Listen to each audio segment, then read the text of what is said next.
How are his spirits coming in? Great. They really were. It's great. Probably the first time we've talked on the phone for that long, I can say, in a while. But his spirits are great. He's excited.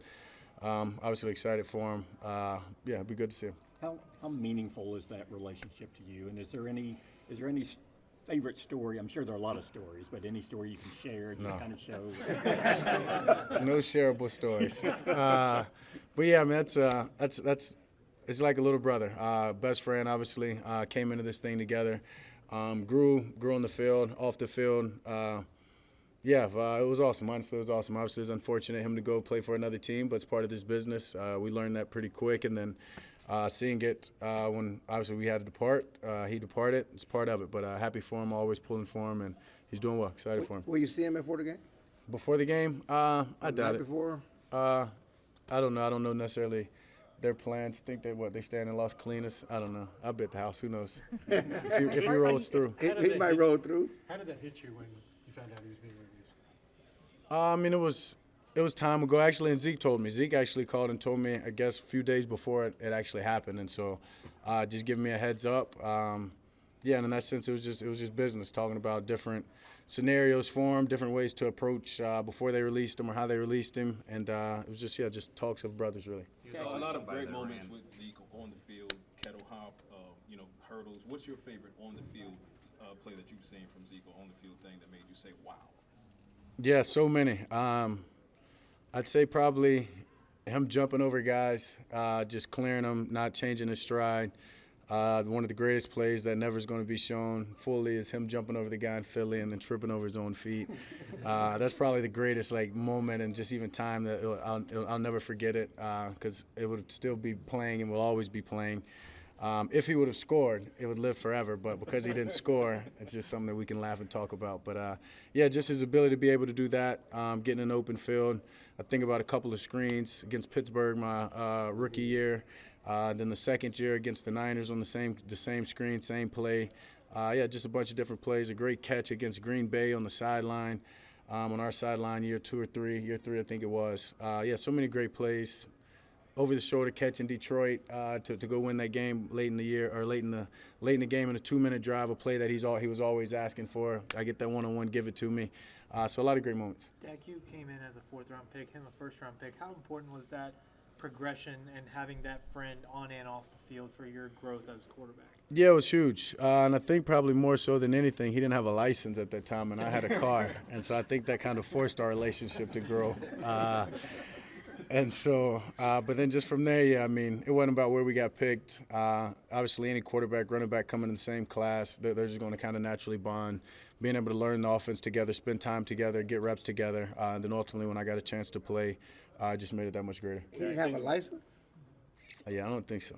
He never had a license? I don't know. Was it suspended? You just asking too much. I had the car. I was driving. When you think about the friendship and knowing the league as you do after 8 years now, is it rare to make a best friend in the NFL? This locker room's always been special. And I've had a lot of teammates come from other places. Mark used to tell me that my rookie year, that not all locker rooms are like this. But we've got a great camaraderie. I give credit to the leaders in that locker room, the people that have played here in the time that I've been here.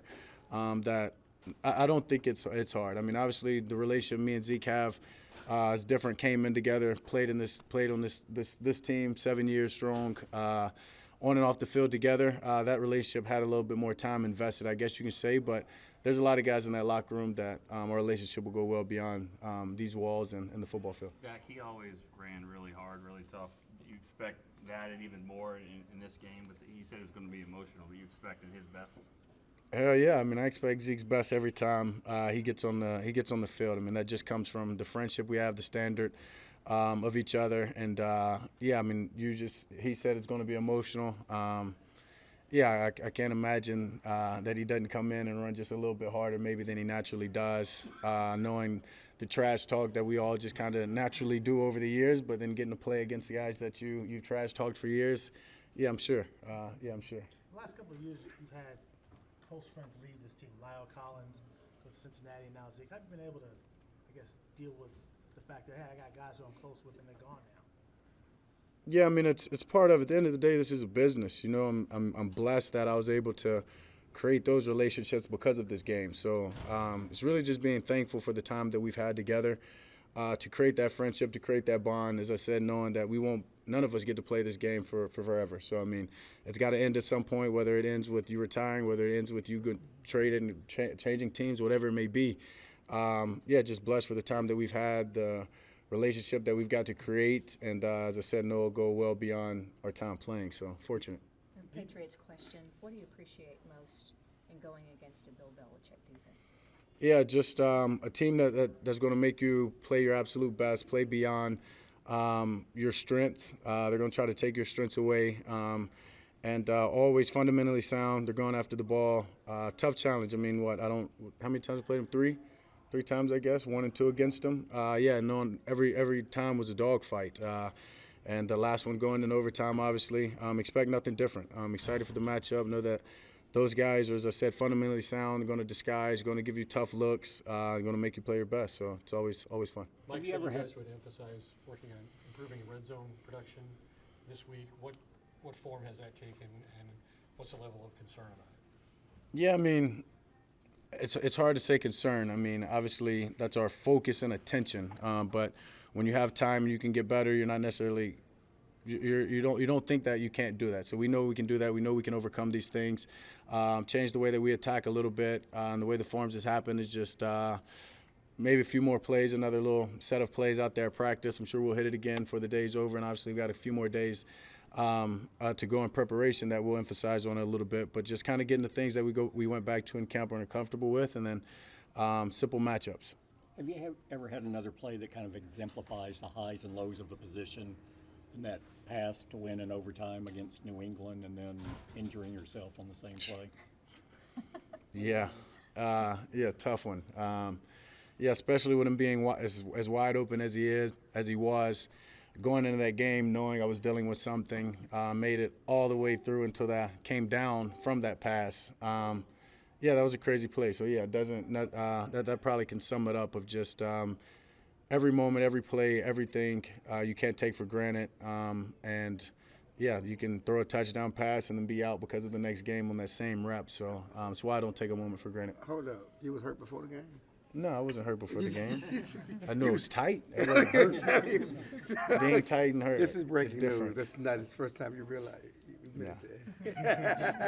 When you have to change hand signals or modify hand signals because the other team has one of your quarterbacks and a guy who sat in your meetings as a running back, what does that encompass exactly? Give those guys credit that I'm sure, Bill's got them in a room interrogating them, trying to figure out what they can offer him and what they can offer that defense. But in the same sense, we've always been about switching signals, switching terminology. So we're not going to overthink it, not going to give them too much credit.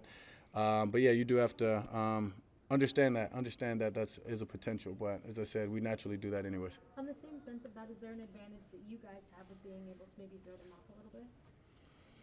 It goes both ways. Yeah, I mean, we may try to do it at times, but then once again, if it may not work. So we're not going to go into the game trying to do that, trying to get in some term challenge, and you know what I mean, trying to trick them or trick ourselves in that sense. So we got some things we're really good at, and we're going to just go in with those and work off of that. For you, you're 9-1 after a loss in the past 2 seasons. The offense has almost averaged 35 points. Do y'all give credit to that, just mindset of overcoming it, or is it the coaches? What is it? Pissed off. You heard it in the locker room. Somebody just said it, being pissed off. It just allows you to focus a little bit more, honestly.